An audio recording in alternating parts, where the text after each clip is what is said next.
Hello, everyone. Welcome back to Point of Insanity Game Studios Geekery in General podcast. I am Al, and with me today is my co-host, Chad. Wait a second. You're not Chad. Not quite, no. No, it's me, Jeff. I've been on the podcast before not too long ago, if you remember the heavy metal show that we did. Yep, we talked about with our good friend Dan from the Radio Free Borderlands podcast. And again, as I mentioned in that episode, I know I've mentioned you previously on the show.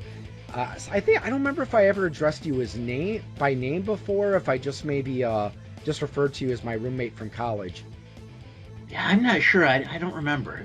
You're kind of like my cousin, who I used to do the Gamers Gambit podcast with.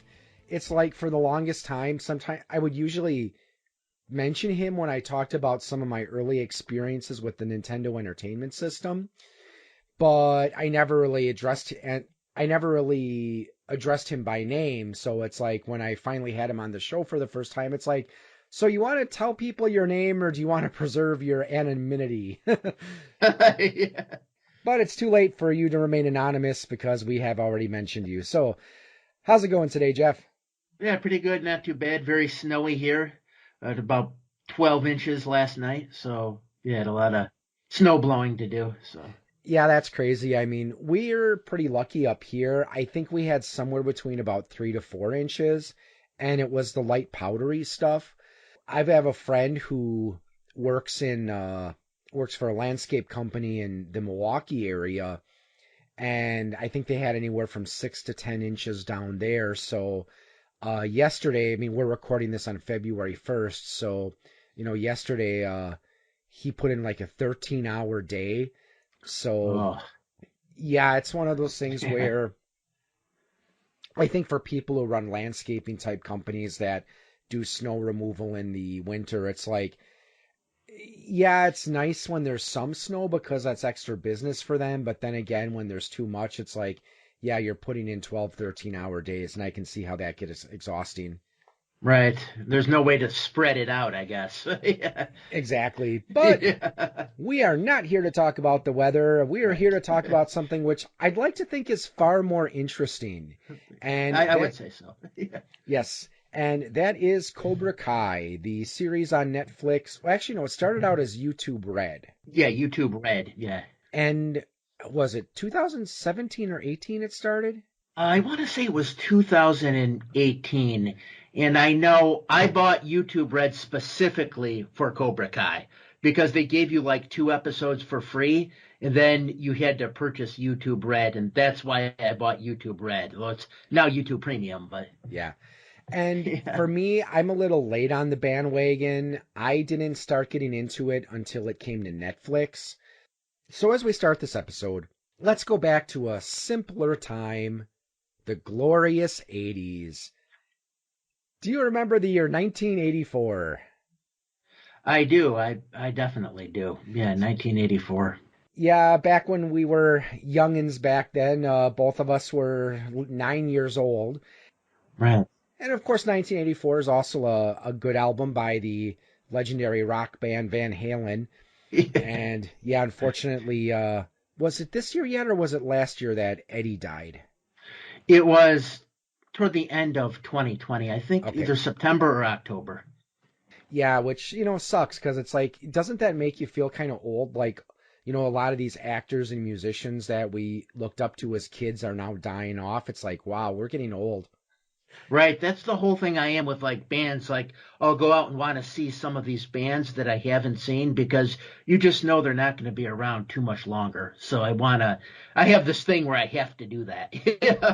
And hopefully I'll be able to do more of that soon. Yeah, hopefully this year. I mean, I'm not, they're still not sure when things are going to start to return closer to normal, but I think they're hoping if enough people get vaccinated against COVID and it doesn't mutate any further, that hopefully things will start to get back to normal around late summer, early autumn. But anyway, so back in 1984 is when the first Karate Kid movie came out, and I don't think I ever saw this one in the theater. I probably saw it either, when it came to network TV, or maybe I saw it on a VHS tape at a friend's house. Now, did you ever see this movie in the theater or home video, or do you remember? Yes, yeah, I saw it in the theater, and I could remember when it came out. There was pretty big buzz around it when it came out. A lot of people were seeing it. I could remember when I went back to school in the fall, there were kids talking about how they had seen it over the summer, and that's the only thing they mentioned was the fact that they saw the Karate Kid. So, yeah, there was a bit of a buzz around it at the time. Yeah, and I'm sure that movie also helped popularize karate in the United States because, I mean, when you look at how martial arts were portrayed in popular culture in the US, karate did actually have somewhat of a heyday in like the 50s, but then through like most of the 60s and 70s, it was more towards the kung fu movies. And then the 80s, I think, was this battle between like ninjas and karate. So I'm sure there's lots of kids who saw this movie and decided they too wanted to become karate kids. Yeah, in fact, I even knew people who had seen this and then they wanted to sign up for karate lessons after seeing this movie because, yeah, it was big. And like you said, like in the 70s and also late 70s, you had kind of like the Bruce Lee era coming in. Then in the late 70s, you had Chuck Norris, and Chuck Norris made the Octagon in, I think it was 1980. And that kind of like kicked off that whole like ninja craze that you had. And then a lot of ninja stuff was coming out. There was like Ashita Kim, I think his name was, and he was a guy who was putting out like ninja training manuals. So you had a bit of like a craze for that kind of thing in the 80s. Oh yeah, Definitely and did. Yeah. definitely. And if you read comic books during that era, chances are you probably saw something advertised in there for the Black Dragon Fighting Society. Count Dante was his name, John Keane, actually from the Mhm. Chicago area, probably the most eccentric karate guy of all time. I won't get too much into him because that's not the scope of the video, but yeah, he just a lot of stories about that guy. Started the dojo wars. I guess he was like a voodoo priest. He had a pet lion. He owned car dealerships. He owned martial arts studios. He was a hairdresser at the Playboy Club, just like all kinds of things. Challenged Muhammad Ali to a fight, and on and on and on. The stories about him, but Yeah, and just if I may take a moment to pitch Jeff's YouTube channel, which we'll give you a chance to talk a little bit about later. But yeah, I know you did in a video where you did talk a bit about Count Dante. right, yeah, yeah, Certainly one of the more colorful characters in martial arts in the 70s and so, and then of course then in 90s, then the UFC came and mixed martial arts came along and pretty much put a lot of people like that in their place. But right. anyways, the movie was very successful, well received, and was followed by a sequel, The Karate Kid 2, in 1986. This one I do remember seeing in the theater, and I actually enjoyed this one. I'd have to say I liked it better than the first. Yeah, this one I didn't see in the theater. This one I had rented. I probably rented it around the time Karate Kid Part 3 came out because Karate Kid Part 3 was coming out. I'm like, well, I got to see Part 2. And I really liked it as well. I'm not sure.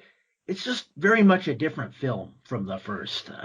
It's It hard to is. say which one I think was better, but I thought they were both strong movies. Strong plot. Yeah. As I said, I enjoyed them both. It's just I thought that Karate Kid 2 had a little bit better story behind it, especially since they actually go back to Okinawa and you learn a little bit more about Mr. Miyagi's past. Well, you mentioned Karate Kid 3, which came out in 1989. I have not seen this movie, so I'll have to take your word for it as to whether it's a decent movie or not very good. It's kind of either fans love it or they hate it. It's that kind of movie. There's people who think it's the best of the whole franchise, and there's people who think it's a complete dud. So it depends really on who you're talking about. But yeah, it goes back to Cobra Kai and all that and deals with Cobra Kai and the founder of Cobra Kai, an individual by the name of Terry Silver, who's this like ruthless businessman who also owns this like toxic waste removal business and just all the dealings with him, and he's trying to help Kreese regain Cobra Kai and regain the title so he could bring students back to Cobra Kai. So, yeah, it deals quite a bit, I would say, with the Cobra Kai series, more so than like the second one did, for example. And of course, like any movie franchise that was popular in the 80s, it got a Saturday morning cartoon. It was originally envisioned to be a syndicated series, but they only did 13 episodes, so it became a Saturday morning cartoon. So in this one, Daniel and Mr. Miyagi were looking for a stolen item that was supposed to have had healing powers. I remember seeing a little bit of one episode as one of those things where it's like I was flipping through the channels and I just happened to catch it, and I remember seeing Mr. Miyagi and Daniel doing something. But the 80s were weird in that regard because did you remember they had an after-school cartoon about Rambo called Rambo: The Force of Freedom?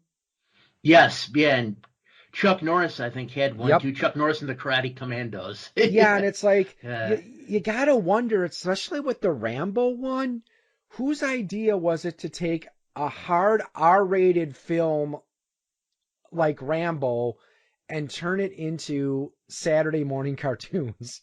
yeah. But well, we wouldn't see another Karate Kid movie until 1994 with the next Karate Kid, which I haven't seen this movie, so I can't say anything about it either. I saw it once when it came out. It was with Hilary Swank, played the Karate Kid, and I don't remember a whole lot about it. Just Mr. Miyagi taking on another student, and she, from what I could remember, I think she's experiencing similar situations to what Daniel experienced in the first Karate Kid, from what I can remember. And again, also like any 80s movie series, it did spawn various types of merchandise as well.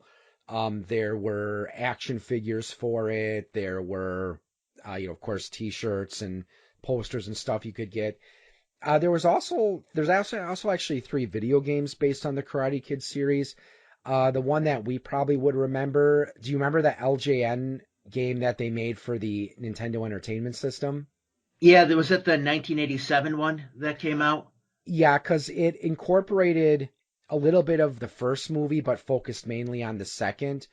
Because in the first part of the game, you had like 3 or 4 rounds of like one-on-one, which was supposed to be the first movie. So theoretically, you fought Johnny Lawrence in that one.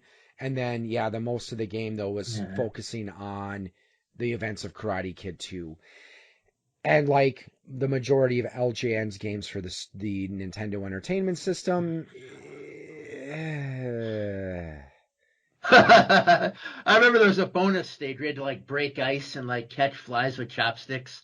Yeah. in true LJN fashion, it had very colorful graphics, but the game itself was not great. I played a little bit of it once. I wouldn't say it was horrible, but it's definitely not the kind of game I would recommend anyone go out of their way to play. No, and I don't think it was worth the $40 that it cost when it originally came out. Yeah. See, there was also I know there was a Karate Kid 2 game that was made for one of the Atari computer systems. There's also a Cobra Kai one, which is for the Xbox and PlayStation, and there's probably a Switch version as well. I haven't played it, but maybe someday I might check it out. So there was also the remake in 2010, which I really don't personally count because it's a remake. It has absolutely nothing to do with the current canon, and not only that, it's so radically different. It's all it really shares is the name. Yes, I listened to a podcast with the writers of Cobra Kai, and they were talking about that, and they said that yeah, that movie is not a part of the Karate Kid universe at all. It's a completely different movie. And I remember when it came out, people were kind of like, "Oh, this is going to be awful and terrible." Then they were kind of like, "Well, it wasn't so bad." Then you never heard anything about it again. Well, So, it had Jackie Chan in it, so it couldn't have yeah, been that bad. right, yeah. So this brings us to the current day with Cobra Kai. And The reason I didn't get into it when it first came out is because while I did like the first two Karate Kid movies, I was never a hardcore Karate Kid fan, so I really didn't feel the need to watch it when it was on YouTube. But I think my wife and I actually started watching it on New Year's Eve because, of course, with COVID, you're not going out anywhere. And my wife and I really don't go out for New Year's Eve anymore. So we were just looking for something to binge watch on Netflix, and we started watching Karate Kid. Or I'm sorry, we started watching Cobra Kai. Yeah, and I know a lot of people kind of share that opinion where I've heard a lot of people say that they were never really too big into the Karate Kid movies, but they love Cobra Kai.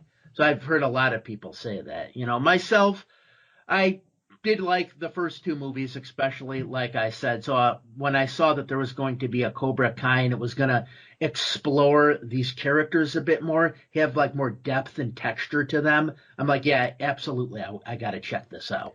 Yeah, and I'm glad we did start watching it, not only just because of all the 80s nostalgia, because again, one of Johnny's defining characteristics is the fact that he's perpetually stuck in the Right. 80s. Yeah. And that's what I really liked about it, how he was like just stuck in the 80s like that. When he gets in his car, which I think is like a Pontiac Firebird, and every time he gets in, there's 80s rock blasting. So I really like how they do that. And there's another scene with Miguel where he says something about like what music you listen to, or go listen to some Guns N' Roses. And Miguel goes, who's Guns N' Roses? And he's like, I'm going to pretend that I didn't hear you say that. Yeah. Yeah, and this comes into play later in the series, but another thing I like about Johnny is how he's so technologically inept because he doesn't know how to turn the computer on he eventually gets a laptop. He doesn't know how to turn it on. He thinks that it's a dud because it eventually wears out. He didn't realize you had to plug it in. There's another good scene when he first gets connected to the internet. One of the first thing he looks up is hot babes. And then you see his eyes wide, and then he looks up like wet t-shirt contest. Yeah, it's like that. I thought that scene was hilarious. It was like he looks up hot babes, 80s action films, and conspiracy theories. Yeah, yeah. Wasn't there something with like the pyramids and dinosaurs or something? And he was like, I knew it. Right. Yeah. And then also it's like he thought Facebook, because he threw his phone away, which is where he was checking Facebook. And then he's like, well, it's okay. I also have Facebook on my computer. Right. Yeah. So yeah, it definitely has that nostalgia. And I think because of the age we are, I don't know, a lot of ways I kind of relate to Johnny because, not just being, fondly looking back to the 80s, but, when we first meet him at the beginning of the series, he's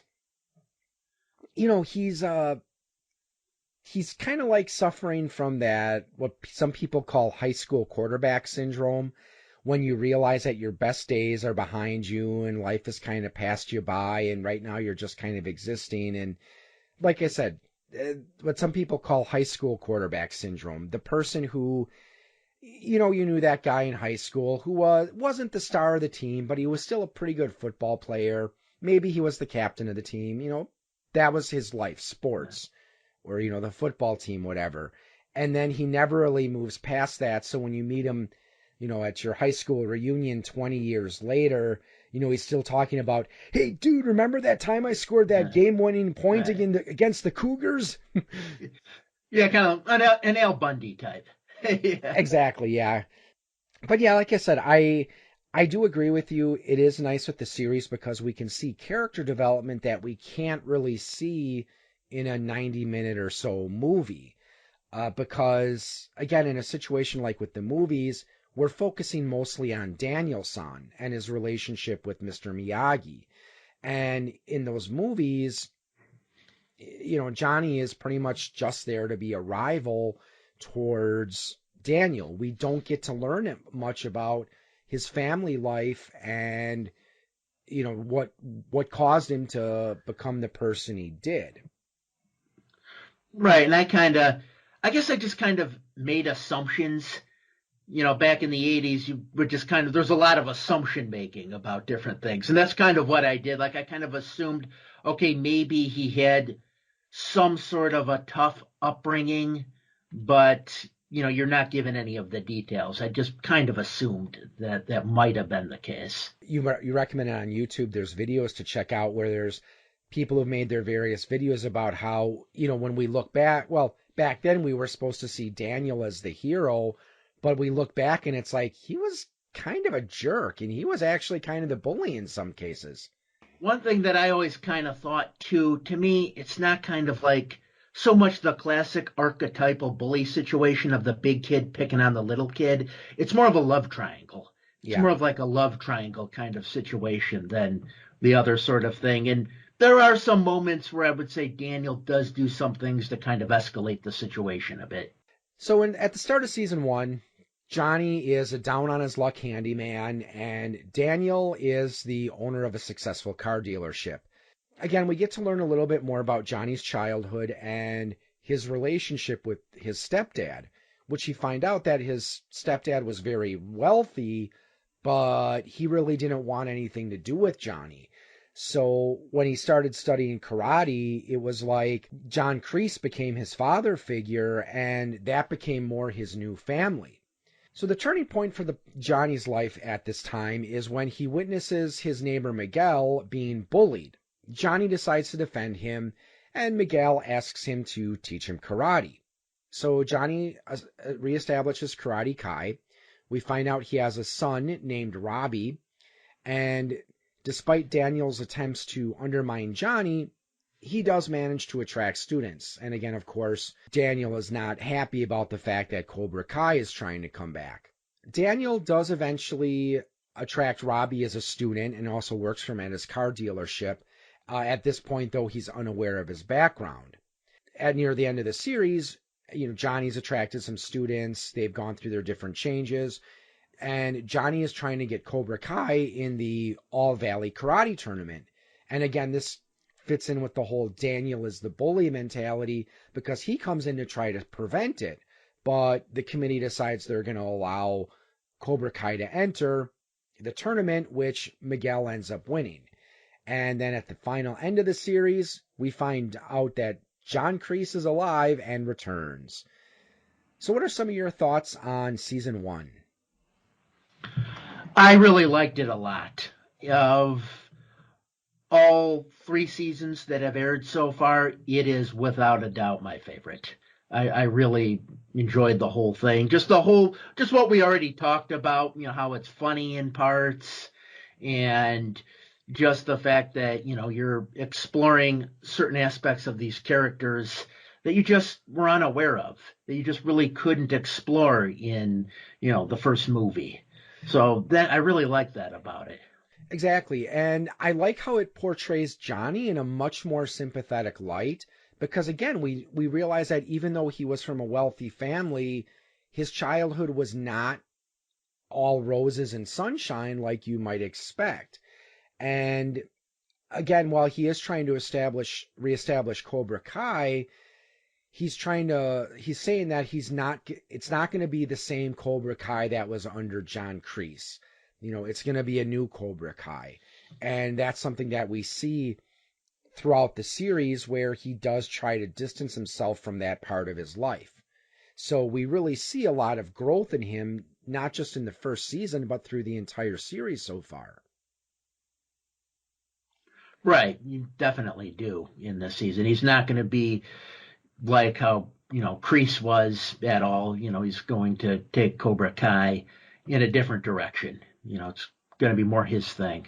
Yeah, and one of my favorite parts in the first season is when Miguel's finally had enough with, what's his name, Kyler, the guys that were bullying him, and he beats up a bunch of them at lunch, and of course everyone's recording it on their cell phones, and the video ends up making it to YouTube.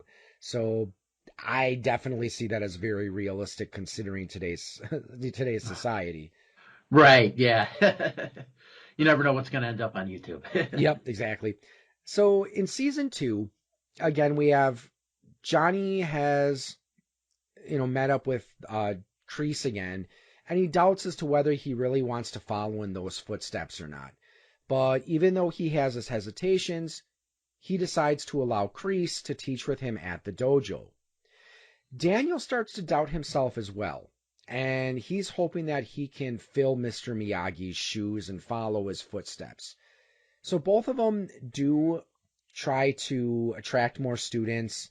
Again, they do their online commercials on YouTube, and they each put on a demo at a local fair, which, is something that karate and martial arts studios do try to do sometimes. Because I know I've been to a couple where I've seen local karate studios put on demos, and I used to be in a highly commercialized martial arts school, which I might talk about a little bit later. But yeah, there was one event we did as a demo for the Boys and Girls Club, and that's where you usually do things like you try to show off, hey, this is how cool martial arts is, and Right. let's watch our students do all these cool kicks and board breaking stuff, it's just interesting their approaches, because again, Daniels was trying to, he only had his two students at the time, Robbie and his daughter Samantha, and they were trying to do this, choreographed, peaceful demo, trying to focus on Miyagi-Do and karate as being this, the discipline. And then, of course, Cobra Kai comes in and steals the show. Right. I think Miyagi-Do, from what I understand, was kind of like more defensive rather than offensive. So I think that there was something like the best defense is a real strong offense. I think that was more Yep. Cobra Kai's thing. But Miyagi-Do was more like defensive kind of maneuvers, blocks and stuff, the wax on, wax off that you have from the first one, that kind of. Yep. And eventually we find out that Kreese is actually living in a homeless shelter. Well, and then again, Johnny becomes a little bit more understanding of Kreese at this point, but unfortunately the tensions start to escalate between Johnny and Daniel's students. So we kind of had that whole dojo wars thing going on again. And part of the problem is because Kreese is beginning to exert more influence over Johnny's students as he's trying to take over Cobra Kai. Well, one of my favorite parts of this season, though, is when Johnny reunites with some of his old Cobra Kai's buddies, and they take that road trip where, unfortunately, one of them, Tommy, dies in his sleep during the trip. Now, didn't that actor really die for real? Or I thought I had read something where Yes. he had passed away. Yeah. Yeah, he had died of organ failure sometime after, a few months after his scenes were filmed. So yeah, it's kind of sad and kind of scary that he's playing this character that's suffering from cancer, and then the guy playing him dies a few months later. So yeah, that was freaky. Yeah. But I mean, in a way, it was interesting to see them. It's like you have all these middle-aged guys. You find out one of them is a pastor, and the others have had their issues and stuff. But yeah, they go out on this road trip and they get in a good old-fashioned bar brawl. And then they go camping, and said, unfortunately, that's when Tommy dies. So what's weird, though, is even though Tommy dies, we still feel kind of happy for him because he didn't die in a hospital room somewhere. He died out camping with his friends doing stuff he enjoyed. Right. Yeah, that's true. Meanwhile, Kreese takes the students on his own type of training trip, and this further drives a wedge between Johnny and Kreese. Also during this season, Johnny is trying to reconnect with his old high school sweetheart, Allie. The series ends with a big brawl at the school in which both members of Cobra Kai and Miyagi-Do engage in this big fight. And of course, again, people are sitting there with their camera phones recording everything. And it takes a sad turn at the end, though, when Robbie kicks Miguel off of a balcony, so he has a nasty fall, and he ends up going in a coma. Kreese takes over Cobra Kai, and Daniel's wife wants him to stop teaching karate because he thinks that it's causing these kids to become aggressive. So your thoughts on Season 2? I liked the first half of Season 2 the most. It still dealt with Johnny Lawrence and, him being stuck in the 80s. I felt like as the series went on, there was less and less of that. there was less of that nostalgia 80s guy, that you had in the beginning. So I thought that was kind of diminishing as it went on. But the second half, I didn't like as much. I did find that brawl at the end to be a little redundant. That's my opinion on it. I thought it kind of went on a little too long. I'm sitting there thinking, "Oh, this is a really nice school. Look how nice this school looks." And and all these kids are just fighting each other. And there's no teachers running out to break it up or anything like that. I don't know. I like I said, I just thought it maybe went on a little too long because you can drag out a fight scene too long and it will get kind of redundant if you do that. Yeah, and a lot of people tell you that those long drawn out fight scenes are not realistic. Back when we were in college, there were a couple Brazilian jiu-jitsu guys that I would work out with every now and then, and I know one of the guys was saying, yeah, generally when in a real fight, chances are it's going to go to the ground, so you're not going to have these fights where people are doing punches and spinning kicks and stuff like that. And most real fights are over in probably 30 seconds or less. Right. And I mean, I know the fight scenes, in particular this last big brawl, not very realistic. But then again, we also, of course, this is a TV show, so they have to keep it exciting and keep it interesting. Yeah, you have to keep it exciting and have, a lot of flashy jumping spin kicks because, yeah, that looks great on camera, that stuff. And, that they had a lot of it. And I know from what I had read that the actors and actresses in the series did a lot of, training and were really eager to learn karate. They were eager to learn this. Also, what's worth noting, I should mention this when we were talking about season one. One of the things that surprised me is how these are kids, and I haven't really been to any karate tournaments, but from what I understand, usually even with the adults, you're wearing pads. It's not like you're just going in there with your fists and bare feet because you have a greater chance of hurting someone. Even if you're doing just point fighting like they do in the movies here. Also, what was weird is how it didn't seem they had any weight classes, because they had that, I don't remember the kid's name, the shorter kid with glasses.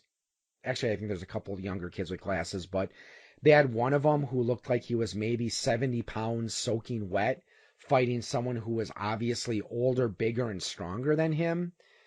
Right. Which, again, I understand this is just a TV series. They got to keep it interesting. I also think, didn't they have one of the girls fight a boy in the tournament? Right, they had that one girl, I forgot her name. I don't think she was in season 3. No, I think there wasn't. was something where she didn't want to do it, or for whatever reason, she wasn't in it. But yeah, I believe she did fight a boy in the tournament. Yeah, which is weird because as far as I know from mainstream karate tournaments and martial arts tournaments, it's usually it's usually gendered, where there's a division for males and a division for females. I'm not sure what they do with if they divide up people by classes, like their belt levels or weight classes. Like I said, I've never been to or fought in a karate tournament, so I wouldn't know. But I thought it was a real downer way to end season 2. Right, yeah, it definitely was. I mean, you did kind of, again, it did leave you kind of wondering what would happen next. I kind of like the way season 1 ended, where Kreese kind of shows up, and then you're like, oh, what's going to happen? I really like the way that ended, is you're like, oh, they're bringing him back. I didn't know if they were going to, but they are. you know. Moving on to season 3, this one is probably my favorite season so far. So, after the events of season 2, the All Valley Karate Tournament is canceled as the townsfolk start to take a dim view of martial arts because they believe it's turning these kids violent. And for the first, I think, couple episodes, Miguel is in a coma. And I'd have to say this is probably one of the more powerful parts of this season, where he's in this coma, but he's having this dream of himself fighting an opponent. So it's almost like he's trying to snap out of this coma, but he can't do it until he defeats this opponent. So Johnny does come to try to visit Miguel and tries to talk him back out of this coma. Again, we also find out that Robbie has fled and he stole one of the vans from Daniel's dealership. So Johnny and Daniel try to hunt him down. And this is probably my favorite part of the third season because for me, it almost had like a buddy cop vibe to it. Right. Yeah, I remember that part. It definitely did. Yeah, I like that part as well. And you get to see the thing you're always kind of wondering about, that, Daniel and Johnny, had they been properly introduced to one another, they probably could have been good friends. They never had that proper introduction. The whole series is kind of like, the movies and the series is kind of like the drama, the drama that's created as the result of miscommunication. That's a lot of Exactly. what kind of happens throughout the whole series, the Yeah, whole and franchise. that is true. And actually, I found that's one of the things I did find a little annoying about this series, and the only thing I really don't like about Cobra Kai. Now, of course, as the audience, we understand why there's misunderstandings, but yeah, how it's like Johnny and Daniel's relationship is like a roller coaster where it goes up, where they reach like a level of mutual respect and understanding, and then something happens that again we as the audience know is a misunderstanding, and it goes right back down and they start fighting again. But yeah, I really liked this part, especially the car chase, which was done to the tune of Motley Crue's Kickstart My Heart. Oh, yeah. That was awesome. So they track the van down to a chop shop, but Robbie isn't there. Eventually, they Miguel does come out of his coma, but he has a falling out with Johnny because, again, Johnny was, and this is what I like about Johnny. He was trying to say that, to Miguel, that the reason he's so hard on him is because he wants Miguel to learn from his mistakes, to be better than he was, and not fall into some of the same traps. And, again, that's why he's trying to teach him that, he was never taught the difference between honor and mercy, and how he tried to encourage Miguel to show that, and he did, and he ended up paying a very steep price for it. Right. Yeah. So also during the season, we find out that Miguel's car dealership is in jeopardy. Robbie's eventually caught and sent to juvenile detention, which after a visit from Kreese, he starts to become more aggressive. But this is another one of the parts of the season that I enjoyed, and that's when Daniel takes the trip to Japan in an effort to save his company. And I thought it was cool how they brought back some of the characters from Karate Kid Part 2. Without a doubt, that was my favorite part of the third season, was that Yes, they re-explored that again. And he goes back to Miyagi's village, and it's all built up now, and it's got like stores everywhere, kind of like a strip mall sort of thing, and restaurants. So, before it was this, like, I don't know if it was like a small like fishing village, and now it's like really heavily built up. Yeah. he does manage to meet into, I forgot her name, but it was the girl that he had kind of that love interest thing going with. Yeah. And he even met up with the with that girl that he saved during the Right. Yeah, I think typhoon. was it like Kamiko or something? Yeah, that's it. Something like that. Yeah. I think that's the girl, that the dancer that he had the romantic attachments to. So also he meets up with Chosen again, where at first he wasn't sure if he was there to talk or if he was going to try to fight because he was being very cold and distant. So that's when he takes him back to this dojo and he finds out that Miyagi-Do did once incorporate more aggressive techniques, including ones that were meant to incapacitate an attacker's limbs. Another one of my favorite parts of this season is when Chosen and Daniels have that fight. And, Chosen uses those techniques to incapacitate Daniel's, arms and legs.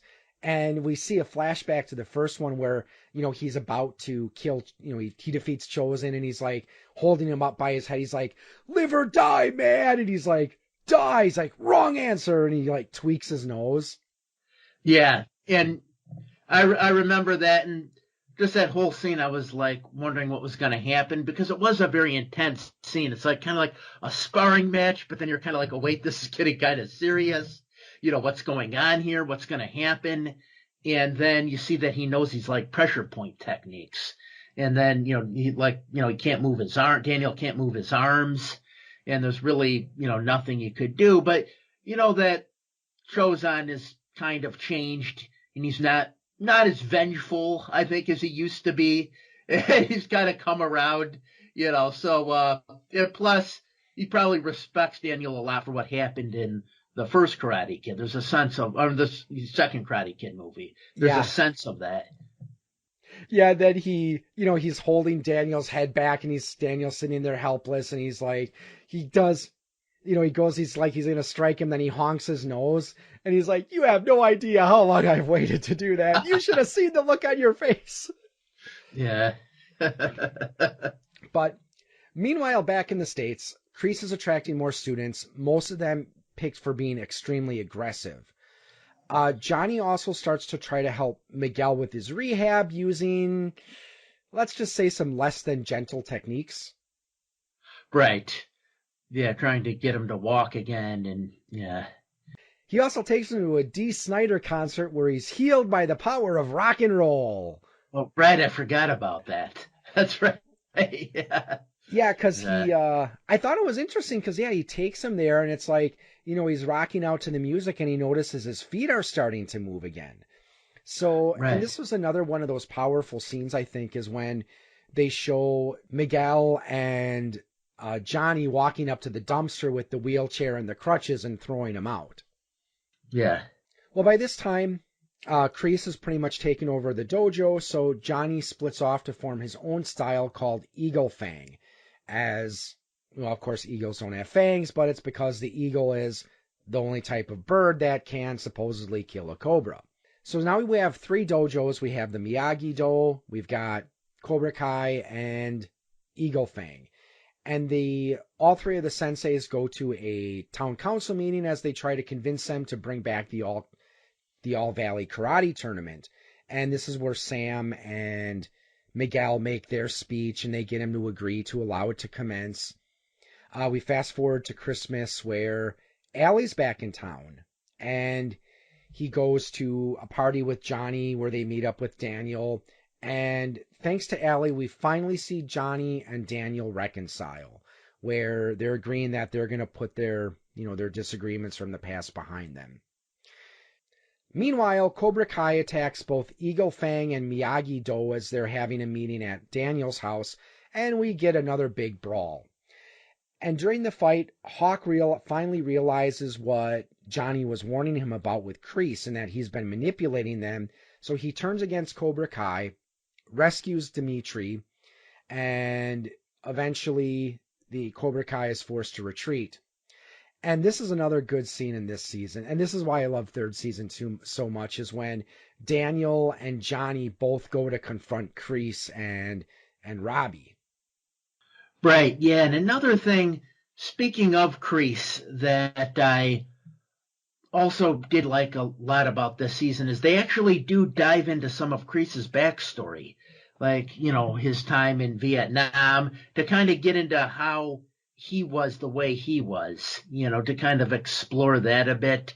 There's the part where he's like a busboy, I think, back in the 60s in like a diner, and there's a guy who's kind of like bullying him, or I forgot the situation exactly. I think there was a girl out back that these 2 guys were bullying. Oh, right, that's it. Yeah, so, you kind of see that his intentions ultimately were good. And then I guess one of the guys that was the bully was actually the son of the actor, Martin Cove, from what I understand, the guy who plays Kreese. But, anyways, did explore him more. It gets into, his experiences in Vietnam. And I didn't realize this when I first watched it, but one of the characters in the Vietnam scene is the character Terry Silver, who is important in, the third Karate Kid movie, and probably will make an appearance in the 4th season, I'm assuming.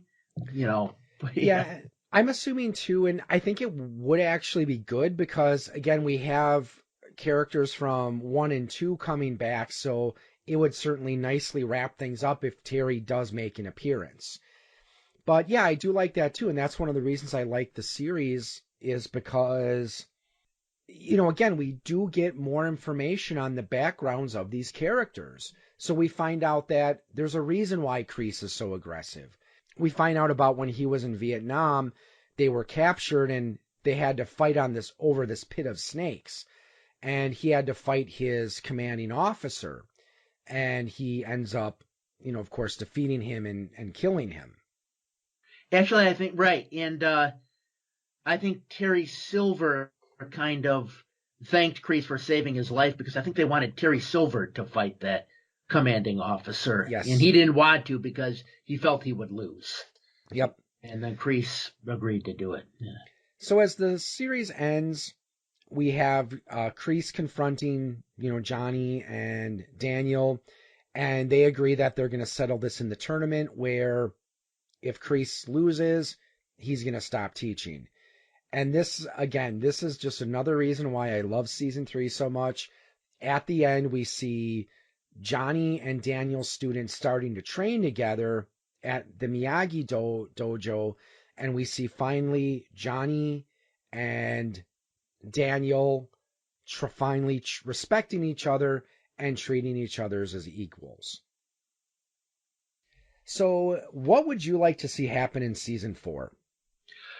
I was thinking about that. I was thinking about what might happen. Obviously, like I said, I think they're going to bring back that, Terry Silver. Kreese was making a phone call at the end, and you kind of assume that Kreese is probably calling this Terry Silver character.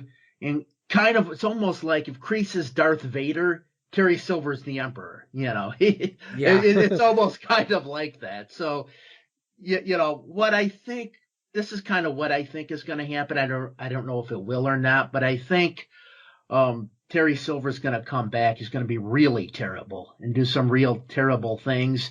And then kind of like Darth Vader, Kreese is going to step in and stop Terry Silver, and then they'll all kind of unite at the end. That's what I think. Like he'll come around. I don't think that's going to happen. It would be interesting, but what I would like to see is a fight between kind of like a tag team match with Johnny and Daniel fighting Kreese and Terry. So I think that would be an interesting way, and I hope that Kreese finally gets bitten by one of his cobras. Right. Yeah. I know.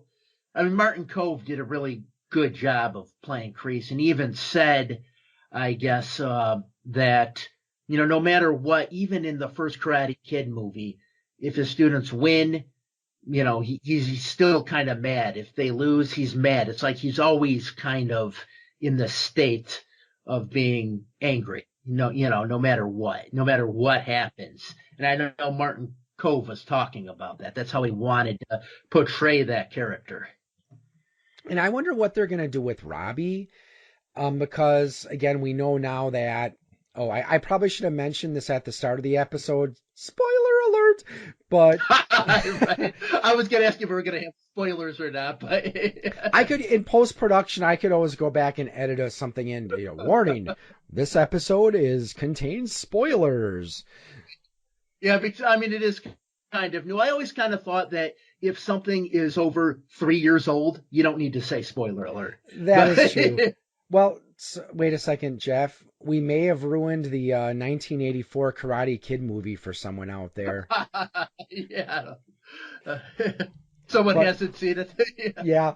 Well, but yeah, to get back on track here. So I wonder what they're going to do with Robbie. It would be nice if they see him reconcile with his dad, which I think that's probably what they're going to do because people like happy endings. I don't foresee them having Robbie's life go any further downhill. Because another good YouTube video I saw was talking about how Robbie never stood a chance. It was inevitable that he would have to go down the paths he did because, Johnny was never there for him. His mother wasn't always there for him. He never really had any positive influences in his life. And, he has all this anger built up. And then finally, Kreese comes along and tells him that, yeah, go ahead and release all your anger. Right, yeah, kind of similar to Johnny Lawrence's personal experience in a way. Kreese coming along back in, I think it was like 1979 when he started with Kreese, the Cobra Kai. Yeah. So both Jeff and I have experience in martial arts. For a little bit in college, we practiced eskrima, which is Filipino stick fighting together. I've talked about my martial arts background before on the show. I've had some experience in karate, some in kung fu. And Jeff, your primary experience with martial arts, you studied judo for a while. Yes, yeah, and it's kind of interesting. This kind of goes back. You could almost connect this to the Karate Kid in a way too, because when I started, it was in 1984, kind of around the time the first Karate Kid movie came out, and I just remember people were talking about, do you want to go into a tournament? Do you want to be in a tournament? And I said yes, yes. Then shortly after I was saying yes, I went and I saw Karate Kid. And, I saw the way the tournament was, like you said earlier, with, how rough and kind of brutal it was. So I'm like, yeah, I don't think I want to do that. So I didn't actually go into a tournament for a number of years. So it had been a while before I did. Oh, you did But, do? yeah. I didn't know you did any. I didn't know that you've been in judo tournaments. Yeah, I was in a few. Yeah. How did you do? I think I had gotten a bronze, and hold on, I have like a it is kind of falling apart, but I do have a I have a 1986 trophy. Dude, that is falling apart. But it's from 1986. Okay, yeah. Because you were what, third degree brown belt? Yes, yeah. So how close is that to black belt? Were you just like a few steps away, or was it still ways yet? Relatively close. There was something where I think the sensei that I had said that I could probably get you to black belt relatively quickly. And at that time, whatever reason, I didn't pursue it. Kind of wish I had, because I don't think I was too far away at the time. Yeah, I said I remember you mentioning when in college that you were, you did judo for a while, but I didn't know you actually went to any tournaments. So you've been in more tournaments than I have, that's for sure. So for your judo sensei, if you had to compare him to one of the three people in the series here, Johnny, Daniel, or Kreese, who would you say he was most similar to? Well, when I took it, there was the sensei, the instructor who taught it, but there were also some like co-instructors that were real high-ranking black belts that had done judo in Japan, and they reminded me a lot of like Mr. Miyagi, these guys. They had done it like their whole lives, and I don't think they were really competitive with it. It was just kind of more of a lifestyle for them. They had just done it many years. And there was, I remember Tom Watanabe, who I remember you had a encyclopedia of martial arts that you had. Tom Watanabe is actually mentioned in that when they talk about the Uptown Dojo for judo, which I never went to, but my dad did. And at one point in time, it was one of the better judo dojos on the western or eastern part of the Mississippi River. So cool. Yeah, because for me, I'd have to say I've never had an instructor that I would say was like Kreese. I would have to say that my Kung Fu instructor was maybe kind of like Kreese light. He was very no nonsense. Now, we didn't do really a lot of sparring, but he was very, he was like, okay, these skills are meant to fight and to hurt people. But of course, he didn't really, encourage us to go out and try to pick fights. My first karate instructor when I started with Tang Soo Do was probably more along the lines of Johnny. Johnny Lawrence. The most recent martial art, which I studied for a bit, Kung Nu, which unfortunately I had to stop because my knee got screwed up and then I had some other expenses come up. But honestly, I would have to say that my sensei for that style, she was the mid ground between Johnny and Daniel. Because like Daniel, there was a lot of emphasis on forms and traditions. But like in Cobra Kai, in Johnny's Cobra Kai anyway, we did do a lot of sparring. And I mentioned before that I used to be in a highly commercialized school, which would probably have been similar to more like the Daniel style, except not as good. Because of course, one of the things that you always have to watch out for with the heavily commercialized schools, specifically, well, you've probably heard the term McDojo or Black Belt Factory. Yeah. Yeah, and again, when I used to do casual martial artist with my friend Marcus, I talked a little bit about my experience with that type of a dojo. So yeah, you got to watch out for them because they're more interested in teaching you how to do pretty techniques as opposed to actually fight and actually learn how to defend yourself, which I understand isn't as much of a problem in judo because they don't have forms, so it is more hands-on. Right. Yeah, and I know in the Chicago area, there was someone back, I want to say late 80s, early 90s, who was kind of famous. He was running, and I forgot the name of it. He called it something like Mu Kin Kwan or something. I forgot the name exactly.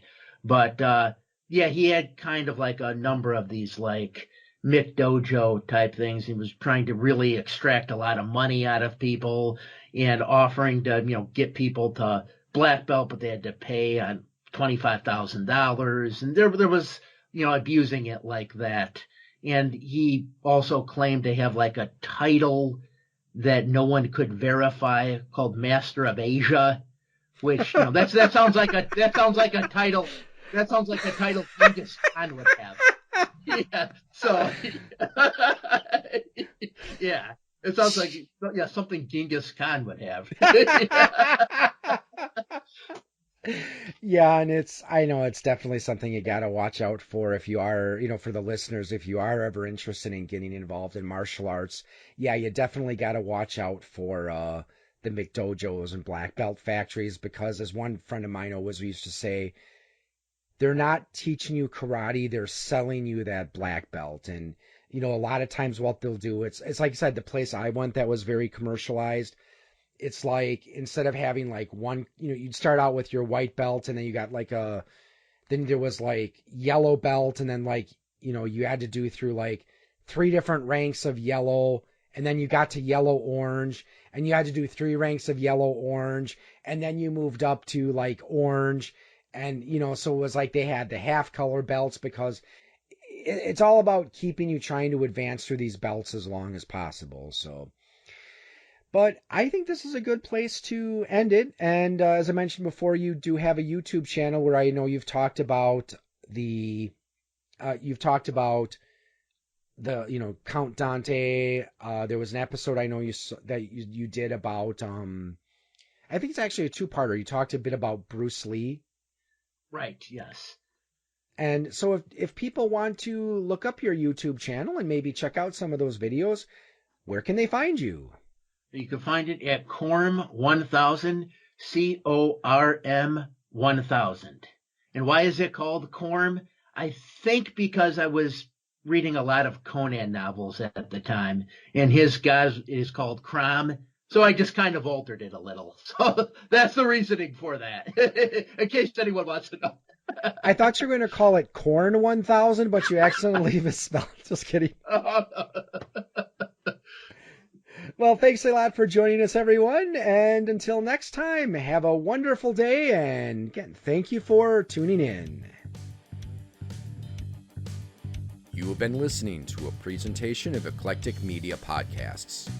Visit our website at www.eclecticmediaproject.com and check out our publishing arm at www.poigamestudio.com. Find us on Twitter, Scott at EMP_Scott, Al at POI Game Studio, and Chad at Chad EMP. You can also find Eclectic Media Project and Point of Insanity Game Studio on Facebook as well. Listen to all of our podcasts on Anchor.fm, Apple Podcasts, Pocket Casts, and Spotify. Thank you for listening, and we look forward to bringing you more entertaining and thought-provoking content.